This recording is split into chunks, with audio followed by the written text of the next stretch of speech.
Schindler has a chance to write his name in Huddersfield Town legend.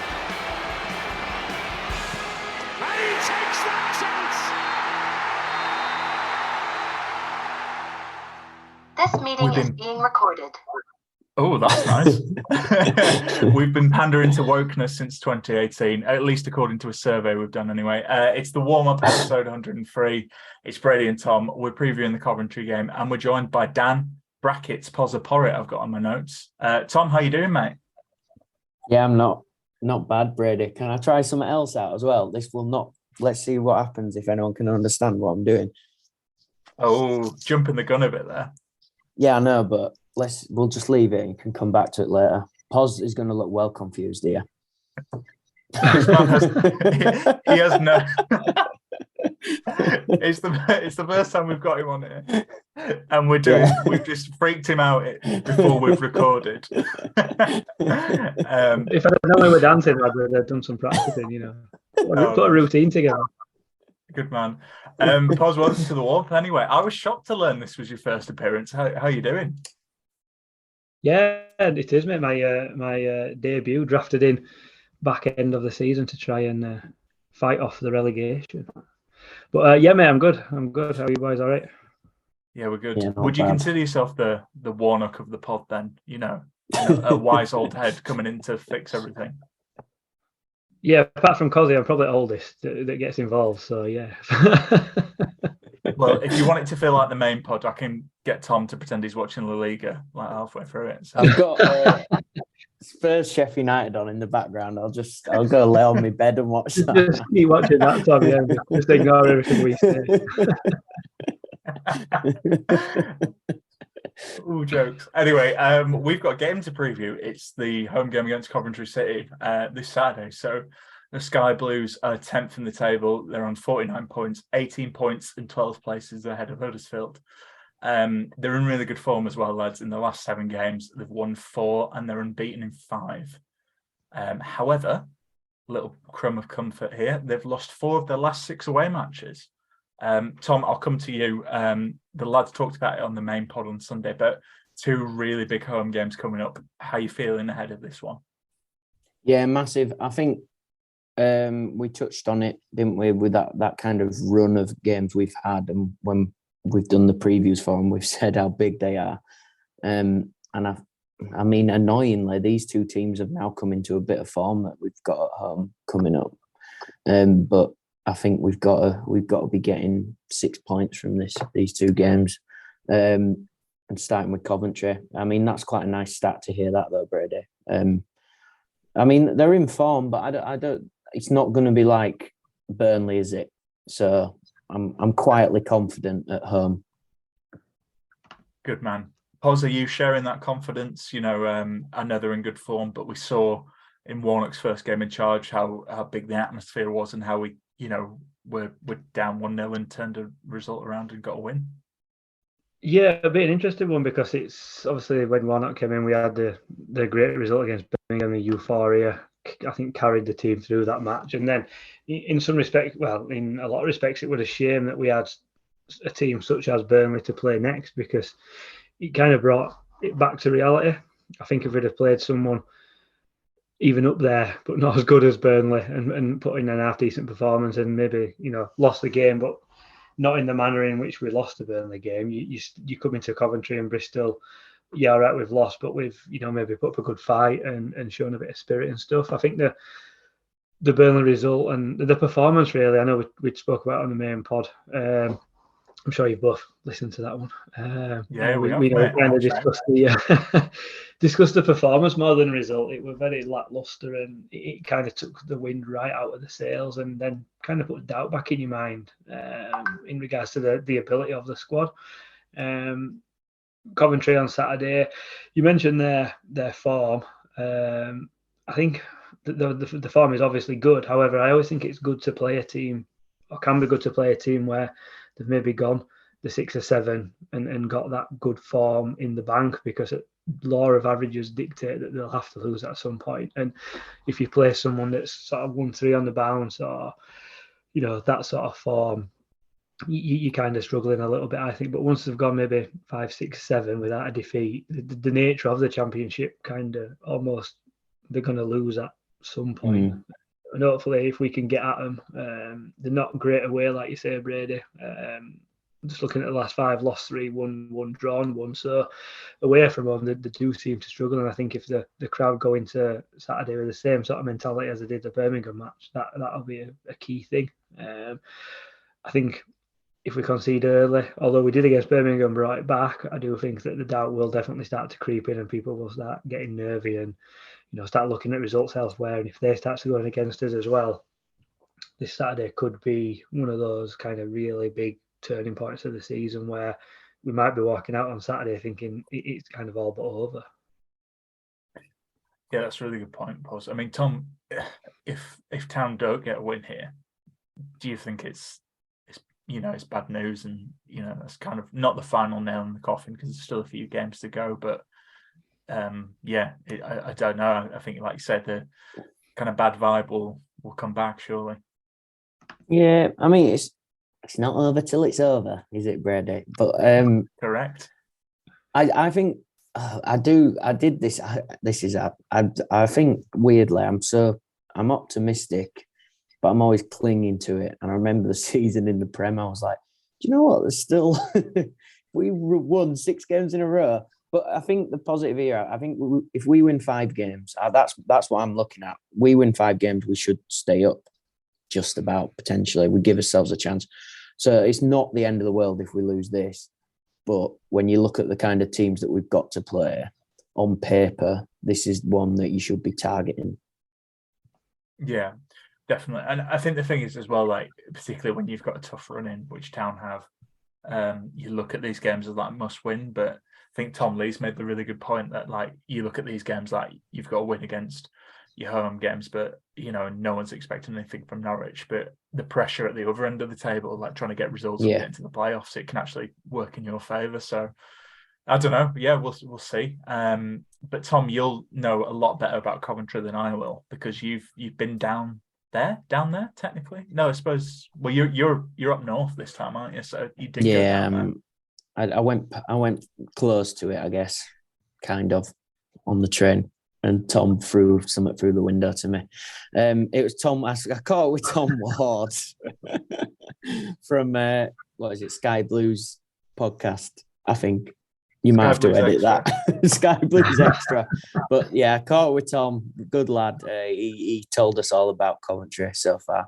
And actually, we only spoke to him a few weeks ago anyway. We've lost to a pub side. We've literally lost to a pub side. Hi mate, thanks for joining us on the podcast. So, how's your season going? Yeah, it doesn't seem 5 minutes at all since we were last chatting. But yeah, as I said in the last one, really, it's been a bit of a patchy season really for the Sky Blues. We had a bit of a poor start to the season, obviously with our pitch issues, but then had a really, really good run before the World Cup break. Then went on a bit of a poor run again. I think it was something like 1 win in 8, and actually managed to break that against Huddersfield at home, the game we were chatting about before. And then have been on a decent run since then, really. So unbeaten in 5, won 3 of those games, so looking decent in that respect. But our big problem now is injuries. It's been very, very frustrating season for injuries. Few key players like Callum O'Hare, now Casey Palmer as well. Ben Sheaf's been out for a few weeks, and then last night at Preston, Jamie Allen went off as well at half time. So our midfield is depleted, really, really struggling for numbers, and they've all injured at the same time, which is very frustrating. So we're really lacking in that area. So it's been a bit of a patchy one really, and now we sit kind of 4 points off the playoffs in 10th position, which you would say looks pretty good, but there's just that kind of feeling around that we haven't really got the strength and depth to kind of kick on really, and there's quite a few teams above us who I think will probably have quite strong ends to the season. So all in all, we're not in a bad position, but I think injuries are a little bit of our downfall this season for sure. Who's a standout player for you so far? I think the obvious one who I mentioned last time was Victor Gyökeres. Since we last spoke, he's added a few more goals to his tally. I think he's on 15 for the season now, might actually be 16. So he's having a really, really good season, and we expect him to do that. Obviously, strong, powerful centre forward. Runs twists and turns at defenders and makes them panic. And he's added a lot of goals this season. But the one I would probably mention, I think, just for the recent games since we played you, is Gustavo Hamer. He's been really running the show in the last few games. Really technically gifted player, really dictates the play, carries the ball so well, real box-to-box type of player. I think the frustration, as I've alluded to, is that he'll be pretty much running the show on his own on Saturday. We've only got kind of a couple of fit first-team midfielders. But yeah, he's one to definitely look out for. He's a really, really good player. Does a lot of work defensively, but he can also pop up with a goal. Obviously, he scored against Huddersfield as well. I'm sure everyone will remember that goal. Absolute worldie. I think it got a championship goal of the month, in fact. So yeah, he's banging form. He's definitely one to watch out for on Saturday. And what's your score prediction against Town? As I say, with most score predictions, it's a really tough one to predict. I think if you'd asked me probably a couple of weeks ago, I'd have had this down as a win for the Sky Blues. Just looking at the league positions, looking at the form, things like that. But I think it's slightly changed now by a couple of factors. Obviously, the Warnock factor is definitely one. I think he's definitely got you guys playing or playing in a slightly different way, and I think the players will be really up for the fight and relish games like Coventry on Saturday. So I don't think it'll be easy at all. I think also added to the fact that we've got a load of injuries at the moment, and our midfield is very, very threadbare. We've, as I said, probably only got a couple of recognisable starters in midfield, first team starters available in midfield. So that's going to add to it as well. One thing I would say though is we are very strong at the back. We don't concede too many, or we haven't done recently. Very tight at the back. Went to Preston last night. They didn't really carve. I mean, they did carve out a couple of chances, but we looked pretty solid overall. We dealt with Sunderland pretty well the week before as well. So I think at the back will be all right. I think what that will lead to is probably a draw, if I'm being honest. So I'll go with a 1-1 draw on Saturday. Thank you. Bye. And there you go. It was pretty. We might as almost put the same thing in, Brady, I think. Yeah, good point. I don't know if it's me and you, Tom, but I think we're fluffing our lines because Pozza's here. We're trying to. Yeah, I'm nervous. It's one of the big dogs. Don't be nervous. It's fine. Yeah. It's fine. It's all right because we're going to get our revenge now because it's time for the mailbag. You've got mail. Okay. First question. Love this from John Angood here. Because I tweeted about how we're having 2 gingers on the pod. Didn't get any questions until I had a moan about us not getting questions. So John came through with the goods here. Greatest player with ginger hair to play for Town. It's a tricky one. There's actually quite a few, isn't there? So I made a list of 3. I think in terms of like who could go on, but I'd be keen to get your thoughts. Tom, I'm going to put you on the spot because we'll be kind to Pozza being the guest. Greatest ginger Town I've ever had. Well, just he's asking greatest player, but you can just name good players. Well, you and Roberts then. Yeah, it's because you look like him a bit as well, Brady, didn't you? When now he wears glasses and everything. It's funny that he's holding ginger glasses.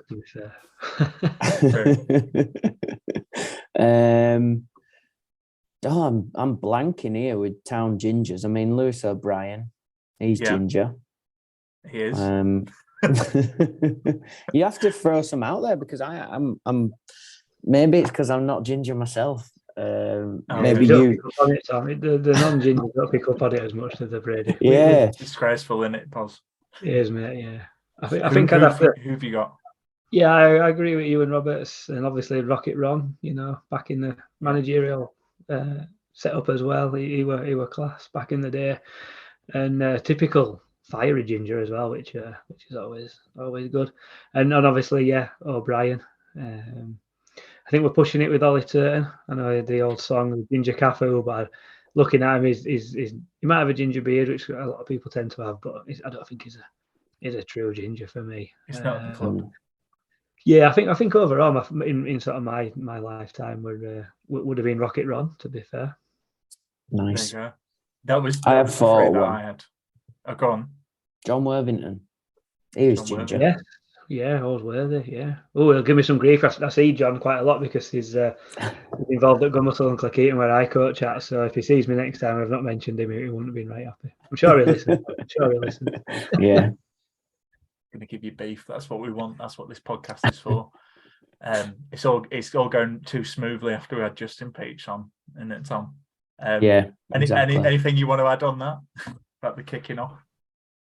Well, with that, I mean, look, it gets the listens up, doesn't it? So sometimes you got to throw it out there. Justin was really good. It was really good to have Justin on there, and it was nice for him to be able to defend his podcast, basically. Do you know what? Just on that, I think people get a little bit too precious about things sometimes, and I didn't hear the episode from a second tier podcast because it's not one that I listen to be honest. But you'd read the replies on Twitter, and it's like when something happens and fake outrage occurs, and people who have never listened before get involved. And I saw people slagging that podcast off who have spent all season slagging Town off in exactly the same way.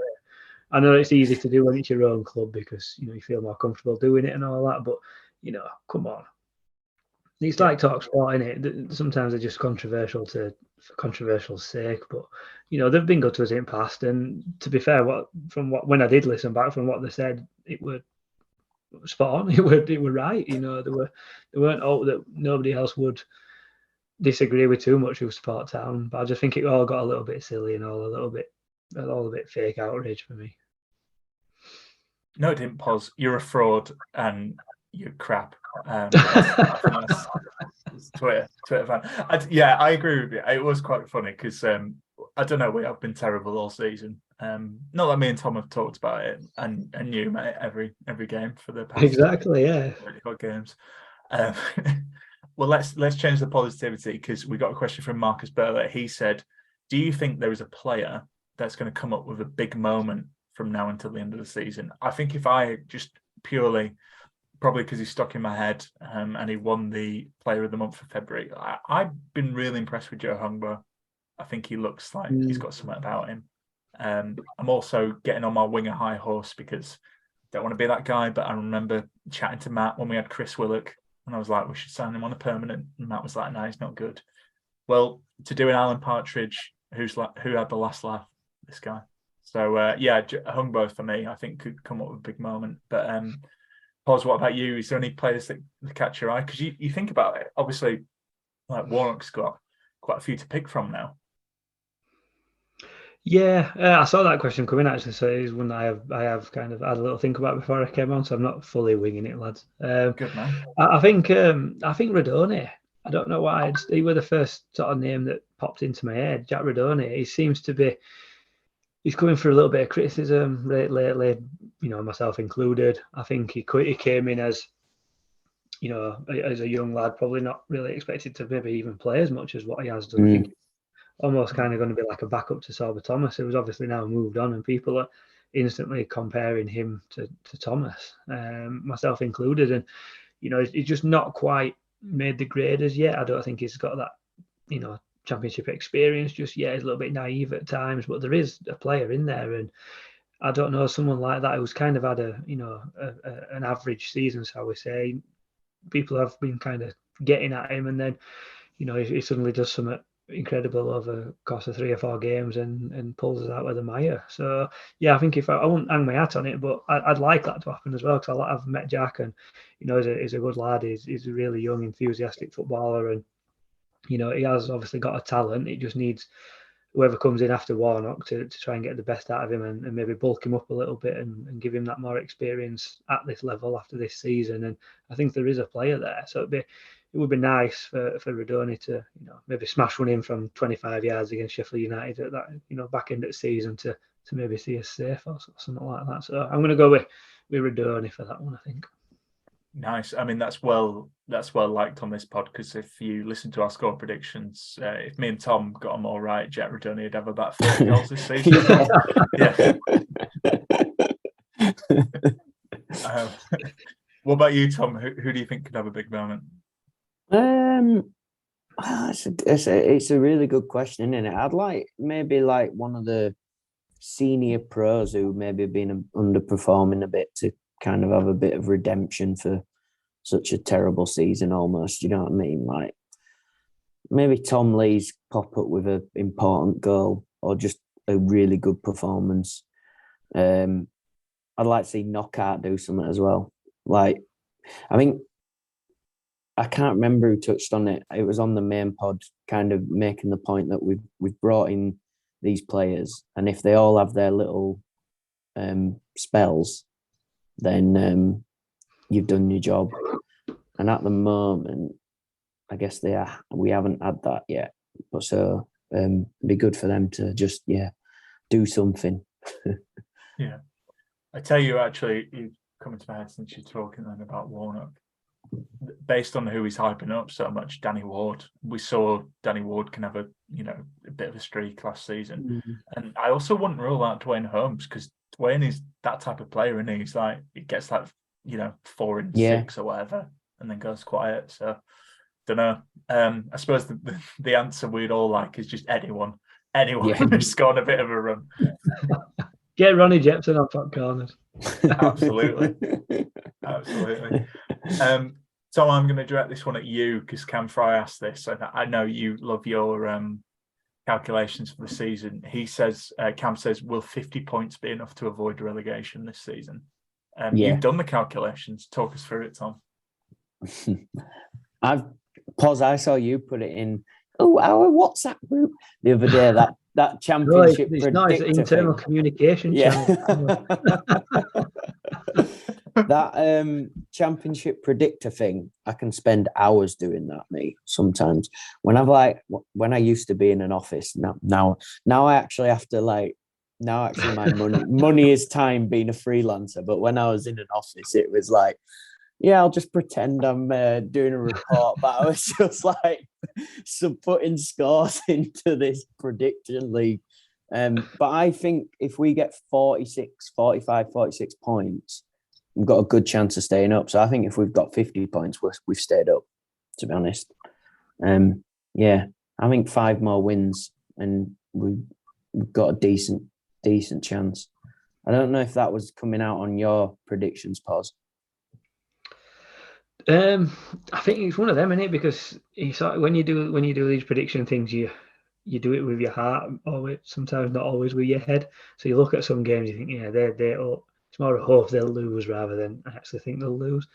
And it's tough because there's always some freak results towards back end of the season. There's teams at the bottom beat teams at the top, and then obviously you've always got those in middle that really, there's no to play for. So teams pick up points against other teams. So as much as you want to put predictions together, it's almost too far in advance to call games, in 5 or 6 games time. I know it's really boring, but you've got to take each game as it comes. And some games you think, we need to get a win there, but in 3 weeks time things might have changed and all of a sudden a point might be a decent result there. It's like form teams, and you say how many points are we're going to be safe with 50, 45 or whatever. As long as there's 3 teams below you that have got less than you, it doesn't really matter how many you get.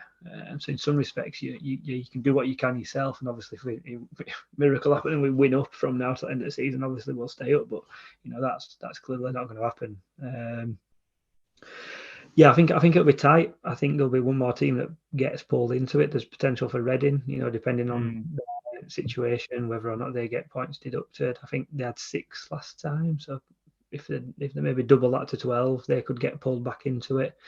And all of a sudden, things look totally different. But we've got to, I know it sounds very managerial speak, doesn't it? But we've just got to focus on ourselves and do what we can. Starting on Saturday with a game against Coventry, which, is massive for us and them, really. So I'm sure they won't be coming to sit back and take a point because they want to win to get up there. We want to win to, obviously pull ourselves away. So it'll either be one of them where it's like 0-0 or 5-5 or something ridiculous like that on Saturday. So to see Town scoring 5 in one game. Yeah, we never know, mate. You never know. It's Jack Rudoni with that hot streak. He's going to get all high. It is, mate. We have all in one match. Oh, that'd be the worst thing, wouldn't it? Imagine. No, I'd like to see 5 goals. Would he be top goal scorer if he scored 5 goals in one game? Probably. I don't know. What? In fact, I've got the top. No, Rhodes has got 6. So there you go. All right. So Rhodes as well. I forget. This is bad, isn't it? But I forget we have players. Yeah. Yeah. I mean, if this sums up our season, Headley's already in the top 10 scorers for the season. He's got 1. He's played 2 games. Started 2 games. Ridiculous, that, isn't it? Nakayama's joined 3rd and he's been out for that. Anyway. Tino's also in top 3rd, which is top 3. Anyway, yeah, we will see. I'm with you, lads. I think you also talked about Reading, Birmingham as well. They've been hit with a charge, and I wrote a thing a few weeks ago where when we had Big Marky Fotheringham in charge, remember it? I said, like, I can't see us staying up unless other teams get points deductions. Well, to be honest, Birmingham and Reading could be that, and you don't want to stay up because of that. And we've said many a time on this pod, and we can say it, Tom, because we're Huddersfield Town fans and we don't work for a championship podcast, but we deserve to go down, to be honest, based on everything this season. So if we stay up, Anyway, I was thinking. But Brady, I wouldn't care if we stayed up. No, Tom, I wouldn't care. Points deductions there. It's like, do you remember when Stoke got relegated in the first Prem season, and then was it the BBC or someone did well, if you look on expected goals, Stoke would have actually stayed up. It's like, there's this thing that determines, is it points that determine how you stay in LA? It sounds like something Matt would share. He loves his expected goal stats, doesn't he? What it him? Yeah, he does. He loves it. He stopped mentioning that as much now, though. Yeah. Well, I tell you what, we're going to have some expected lols, because here's a question from Josh. Look at that for segue. I love this. This was an email, and it's really long, but I'm going to read it because, do you know what? It was in the middle of me doing some work the other day. It really made me laugh. He said, Brady, love the podcast, albeit if I can pose some constructive criticism, I think the warm-up could often benefit from more interpretive dance. I appreciate that such a feature wouldn't translate well to a podcast, but if you try hard enough, I'm sure your enthusiasm and quality will come across sufficiently. Perhaps try it out this week and we'll happily provide some feedback, maybe even also for the medium of dance. Stay happy. Josh Hallowell, your friendly, plum, jovial town fan. Poz, you don't know what you've got yourself in for. This isn't anything like the main pod, is it? It's not, mate. No, this is a new experience for me. I'm not gonna dance because I'm not a good dancer. Although I've been told by many people I'm all in the shoulders. That's all I do. So I'm all shoulders based. What is your what would be your go-to dance move, lads? I'm going to ask you that as a question. I'm going to take Josh's and flip it. I've been told I'm a bit of a pointer when I get the move. A pointer? Yeah, a bit of pointing going on. Nice. Yeah. Take a few eyes out, on dance floor. Yeah, watch those eyes. Don't know. I think I'm just like maybe a bit of, I like the fists in the air. The fists in the air. Bit of clapping. Yeah. So yeah, I think I'm a bit of a shoulder, but like a train. Yeah. Do a lot of that. Like I'm jogging on the spot. Okay. Pretty dad dancey, to be fair. Do you move legs or are you stationary for a lot of the? You go a bit side to side, aren't you? A little bit of side to side. Yeah. There's always a sway in. Getting old now, really. As a dad, I have to do dad dancing. It's just when you become a dad, it just zaps any sort of rhythm you have, and you just become this weird guy at weddings dancing. To be fair, I must have a kid because that's me already. People. I used to do. You did the Sorba dance quite well, though, Poz, last season. Yeah, you did, yeah. Yeah, the old Sorba little, yeah. Have you ever busted that out anywhere apart from the John Smiths, the Sorba dance? No, I've not. Okay, well, Maybe want to try.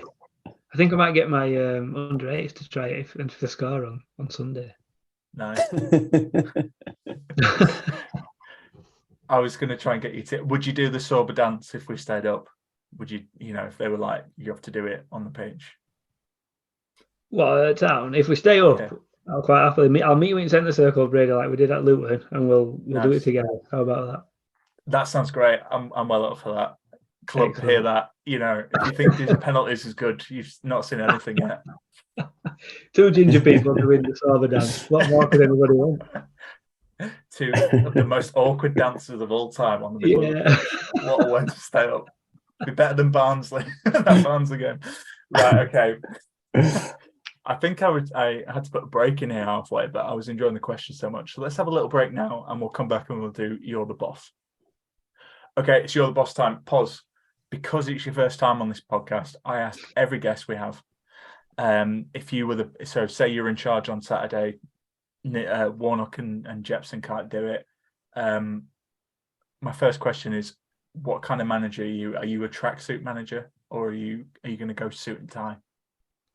What you dressing up? I'd be tracksuit. I think I'd be similar to Warnock. Just turn up in suit, get changed, do what I need to do on touchline in my tracksuit, and then back into the suit for the interviews. I feel that's the way a manager should be. I don't like these, it should be full suit or tracksuit. You see Guardiola these days running about in jeans and that sort of stuff, and it doesn't make any difference to how you are as a manager. But for me, it's got to be you've got to look the part as well. So it'd have to be the old trackies and Copa Mundial boots. You've got to have the right footwear. I think I'd make my whole team play in them. Actually, I would be having none of this fluorescent plastic sock boot rubbish that they all turn up in these days. It'd be black boots only, short sleeve shirts, no skins, none of that. Old school. I'm voting Poz for FIFA president. To be fair, it couldn't be much worse. Okay, so you're in your Copa Mundials, you're in your tracksuit. How would you line up Town for this one then, Poz?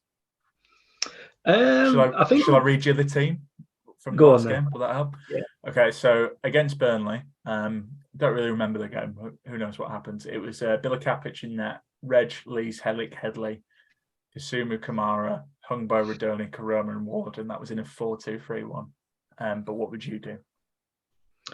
To be fair, I thought it worked. I thought that setup worked quite well. The formation. I think the first obviously concern is not to concede in this one, not to be chasing the game.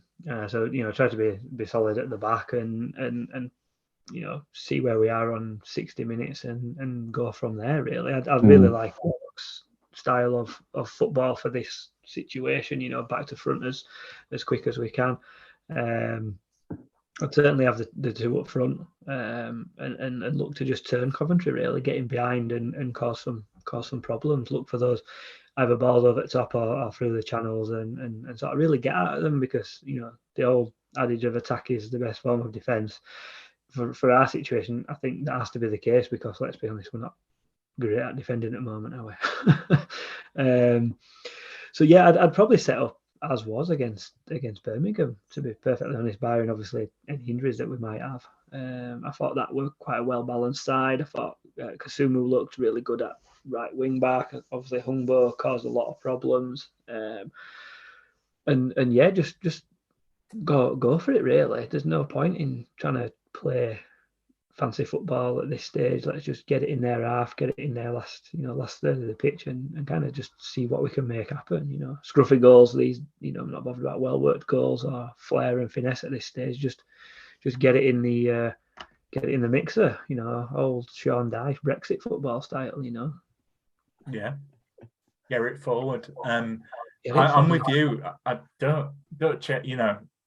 I've gone for the Birmingham team as well. I got a sneaky suspicion Pearson might be fit for this, because we didn't expect Helik and Ward to be fit for Birmingham, and they turned up. So I think that's the only thing. Maybe bring Pearson. Pearson said he wanted to play against Burnley, didn't he? But Warney didn't want to risk him. So I think you're right, Brady. Would you put Pearson in for Luton then? Yeah, I think so. If we're I going know off the Pearson, Birmingham, Helicles. yeah. I think Hogg will come back as well because he talked about how important Hogg is. Even though I got to be honest, I think Hogg had the best game against Birmingham, but suppose he can shout at people and have a go at them, and he messes up a pass. I kind of got the feeling the team at Burnley were a protective team for a couple of players, like Hogg and Pearson as prime examples. I think if it weren't the situation that we were in, they may have played. But I think he's definitely targeted, Coventry and Bristol over that Burnley game. He did say it were a free hit, which we've all discussed at length, whether or not is a good thing or a bad thing. But I would be expecting to see Hogg and Pearson back if they are. Yeah. And I think just on that with that Burnley game, to be honest, if we win this, I don't think anyone cares. That's No. So yeah, cool. Tom, are you making any changes? Or are you happy with that lineup? No, same as you guys. So yeah, Pearson in, probably Lurton out, probably start Headley. Yeah, I would. Probably, yeah. Because I think he gets at people.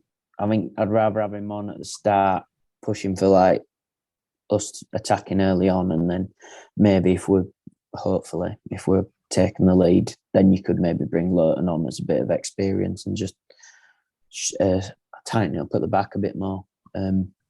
It's going to be a tough game, isn't it? But I don't see why that team that we've just said can't give these lot of game. Well, exactly right, and we'll come on to what you think. Again, we're going to give with the score predictions. I think we're good. I don't think we're going to get 2 wins in Bristol. So I was just I'm with you, Poz, like about the form, and they drew away to Preston, and they've not got a good away form. So I actually think we're going to win here. So I've gone for a 1-0 Town win. Billy Capich, who I've actually been quite impressed with, to be fair. Don't think he was at fault for any of the goals really against Burnley. I think he might have a good game. And why break the habit of a lifetime? I'm going Radoni to score. Tom, what about you? I mean, look at some of their players. I wouldn't be surprised if they get a goal with Jokeres, Allen, Hammer. He's good. They've got some good attacking players, haven't they? And really, this kind of second half to their season's been really good, because I remember at the start of the year they were down there with us, weren't they? So you got to kind of give them credit for that. So I think they'll score, but so it's either going to be a 1-1 or a Town might get another 2-1 win. But I think we'll get a result here at least. So I'll back a 2-1 Brady. Nice. Who are the goals?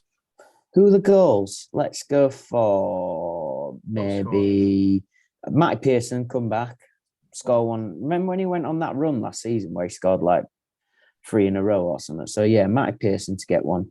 And then Danny Ward get one as well. Nice. Poz, what about you? What are you thinking for this one?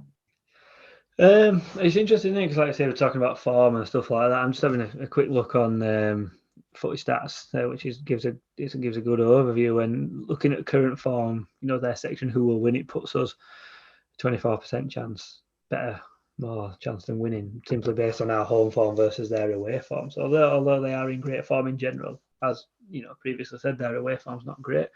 I'm going to sit on the fence on this. I'm going to say a draw. I think with their overall form, I think they come into it, slight favourites anyway, regardless of what I've just said in regards to home and away form. But I think they're pushing for the playoffs. They'll target this game as one that they'll want to win. I don't think they'll come and think, a point is decent, because, they need a couple of wins to get into the playoffs. And this is certainly one on their, list of fixtures that they've got. And I think they will, be a decent side and come to take that win. I'm gonna say a draw, probably 1-1. I'm gonna say. Nice. Who's getting the goal for Town? I think I'm going to go with Rhodes off the bench. I think Coventry go 1-up. We bring Rhodes on with 15-20 to go, and he sneaks one in because he is like that, isn't he? A bit of a legend, and he pops up at the right time with the important goals. So, yeah, we'll stick him on there, and it just ties us over nicely to Bristol then on midweek. Nice. I'll take that. Lovely stuff. Well, before we go, obviously everyone was feeling a bit down after the 4-0 defeat to Burnley. You could say the world was in a bit of a sad state, but there's always one man who will rise above us. Tom, who's that man who would rise above and save everything? It is the amazing elbow. I think the fans could probably see I was trying my best, working hard. The amazing elbow. As a centre forward, the last thing you want is a goal drought starting off at a club. Started on my own up front, and the really good centre forwards like Jordan were rested. Tom, so it's been a while since we've done this. So do you want to recap? It has been a while, listeners? Brady. Yeah. So we came back from the World Cup, and we almost did a reset. It was like part 2 of the amazing elbow. And then I also decided I couldn't be bothered doing it for every episode. So we've narrowed it down to when I can be bothered to draw. But basically, he was sat at home and he got a knock on his door. And that turned out to be Mark Fotheringham. I mean, that's how long ago his last one was. It was Mark Fotheringham who was worried as a player who wasn't given enough credit to his family and wasn't learning from his mistakes, was missing, and he needed help. And the voters decided that player was Lee Nichols, who had been stolen, basically, kidnapped, sorry, that's the word, stolen, kidnapped by an evil doctor. So here, this is where we find ourselves. The Amazing Elbow has tracked down Lee Nichols, who is in a shed just off Leeds Road. And he hears an evil voice in the shed there with town number 1. And the voice says, "Let's have a look at that shoulder." As Lee mumbles in worry, the Amazing Elbow has no time to lose, and ...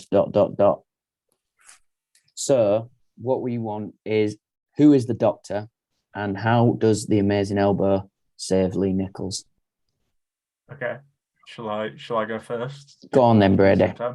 Right. So I'm going to say, if Lee Nichols is, in danger potentially from this evil doctor, I'm going to say the doctor is Thomas Vaslik, and the Amazing Elbow saves Nichols by getting Vaslik to do goalkeeper training. Yeah. And filming it. that would work, wouldn't it? Yeah. The Tin Man. The Tin Man. So I go second, right? Yeah, go on. The doctor is... I've really not thought about this at all. I'm so sorry. Right, the doctor's Mark Hughes, because he's the Bradford manager and he's a twat.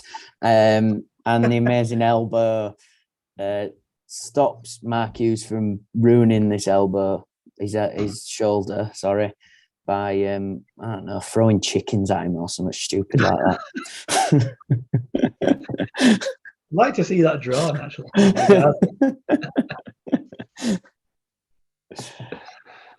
Poz, can you follow?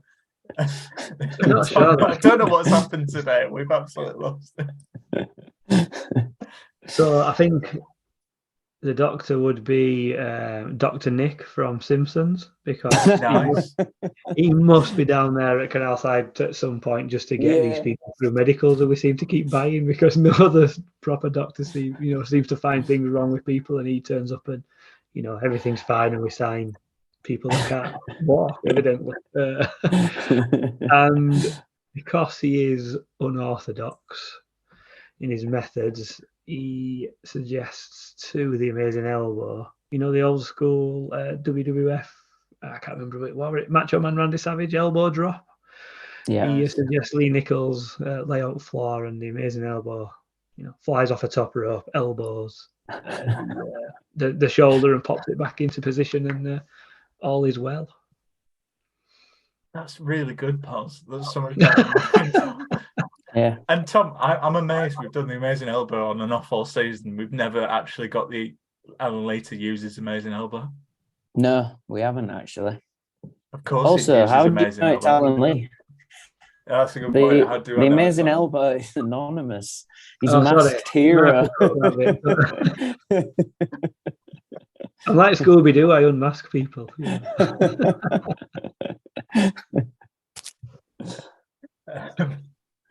Wow. Okay, so your three options, listeners, if you've stuck with us for this point, the doctor could either be Thomas Vaslick and the amazing elbow saves him by making Thomas do goalkeeper training. To quote Tom Bradshaw, I think pretty much word for word, it's either Who's Evil, Mark Hughes, I don't know, throwing chickens. So that's your second option. And the third option is from Poz, which is the evil doctor is Dr. Nick from The Simpsons, and he suggests the amazing elbow to pop the shoulder back into place by doing the elbow drop from the ring, Macho Man Randy Savage style. So there you go. Amazing, considering we've had Matt and Stephen Chicken on this, Tom, that they've not suggested a wrestling reference either. Yeah, so, I know. Actually, yeah. Well, calling you out, lads. Okay, that'll just about do it then. So thanks to Tom and Poz for coming on. Thanks to you all for listening. Thanks to Magic Rock, who always sponsor this. I'm sure they'll love this one, particularly our amazing elbow section. Don't forget, you can get 10% off all online orders with the code AHTTC10. I think that's pretty much it, lads. Anything you want to add, Tom? Anything you want to say to the Town fans before we shoot it off? No, enjoy it. Enjoy it by being disciplined in the Gal Farm Stadium. Nice. Paul, what about you? Anything you want to add? I'll just add to that. No matter the result on Saturday, just if we win, don't get too high, and if we lose, don't get too low. So it's always another match. Oh, nice. I love that. And seeing as you've done 2 Town managers, I'll do the one at the start of the season. Can't remember anything he said, so I think we'll end it there. It's a half an hour, not Town. So Town, play up, bring the car back to Huddersfield.